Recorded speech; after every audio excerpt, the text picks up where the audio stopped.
So খেয়াল করে দেখো যে অনেক স্টুডেন্টই কিন্তু দেখা গেছে যে চুপ হয়ে গেছে, একদম চুপ, আইডি ডিএক্টিভেট হয়ে গেছে, ডিলিট হয়ে গেছে। ওদেরকে আমরা দেখতেছি না, মনে হচ্ছে ওদের কোনো অস্তিত্বই নেই, কিন্তু ওরাও কিন্তু মানুষ, ওরাও কিন্তু পড়াশোনা করছিল।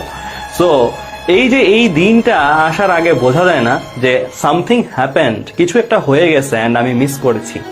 এই দিনটা হবার আগে আসলে এই জিনিসটা বোঝা যায় না।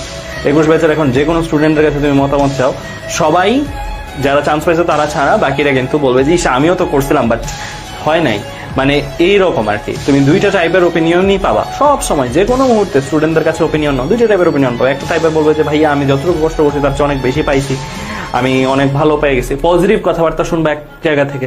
আরেকটা টাইপ থেকে শুনবে কি পরিশ্রম করেও কোনো লাভ হয় না বা এরকম হয় না। কিন্তু আসল যে ব্যাপারটা সেটা হচ্ছে যে গাইডেড পরিশ্রমটা দরকার। মানে তুমি পড়তেছো বিচ্ছিন্ন ভাবে, আজকে একটা মনে চাইলো এক পেজ পড়লাম, কালকে আবার মনে চাইলো অন্য বইয়ের আরেক পেজ পড়লাম, এইরকম ভাবে পড়লে হবে না। তোমার টার্গেট নিয়ে শেষ করতে হবে যে ওকে ফাইন, অফার ভাই চিন্ময় ভাইয়ের যে ভিডিওগুলো আছে সবগুলা ভিডিওর সবগুলা ম্যাথ আমি জানি, অ্যান্ড কি লেভেলের জানতে হবে, এরকম লেভেলের, লাইক জাকির নায়ক লেভেলের। জাকির নায়ক স্যার যখন ওই যে বক্তৃতা দেয় বা বিভিন্ন জিনিস বলে তখন বলে না যে এত আয়াতের এত উক্তি থেকে এই জিনিসটা উনি উদ্ধৃত করছে, মানে পুরো বইয়ের প্রত্যেকটা জায়গা মুখস্থ হয়ে গেছে করতে করতে।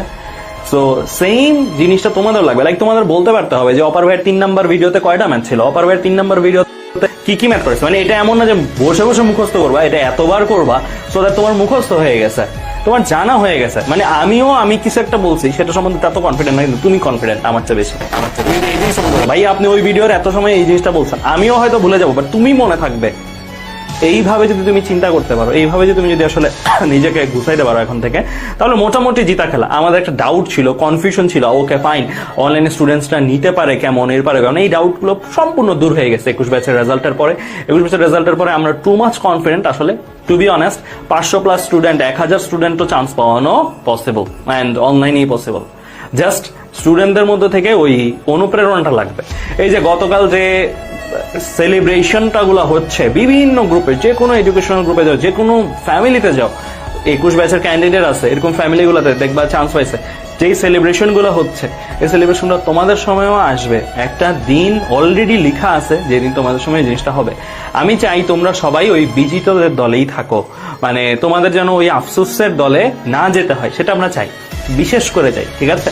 তারপরও যদি কোনো কারণে আমি যাই, আমি বলতেছি না এটাই সব, এটার বাইরেও লাইফ আছে, এটার বাইরেও অনেক ভালো কিছু করা যায়। এটা পরের গল্প, এটা তোমার একটা ধাপ পার হওয়ার যদি না পারো সেটা তার পরের গল্প। আগেই আমি বলবো না যে যেটা সবাই টার্গেট করে সেটাকে হাত ছাড়া করে ছোট টার্গেট যাওয়া। আমার সব সময়টা তোমাদের প্রতি চাওয়া হবে তুমি তোমার জন্য সবচেয়ে বেস্ট পসিবল যে টার্গেটটা সম্ভব তুমি তোমাকে দিতে পারো সেই টার্গেটটাই তুমি অলওয়েজ রাখবা, এন্ড টার্গেটটা থেকে কমবা না। যতক্ষণ পর্যন্ত না হাঁটতেছো ফাইট করে ততক্ষণ পর্যন্ত ওই টার্গেটটা থেকে বিন্দু মাত্র নড়বা না। সো এই জিনিসটা কিন্তু মাস্ট, ঠিক আছে।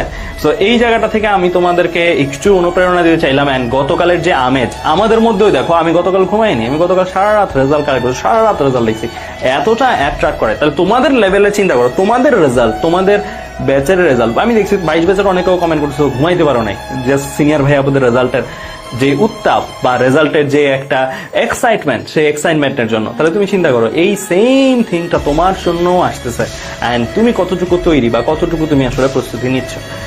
অ্যান্ড এই আর কি আমার তরফ থেকে বলা থাকবে যে আমাদের প্রতিটা ক্লাস একদম A to Z নখদর্পণে করে ফেলতে হবে, প্র্যাকটিস শিট নখদর্পণে করে ফেলতে হবে, ঠিক আছে।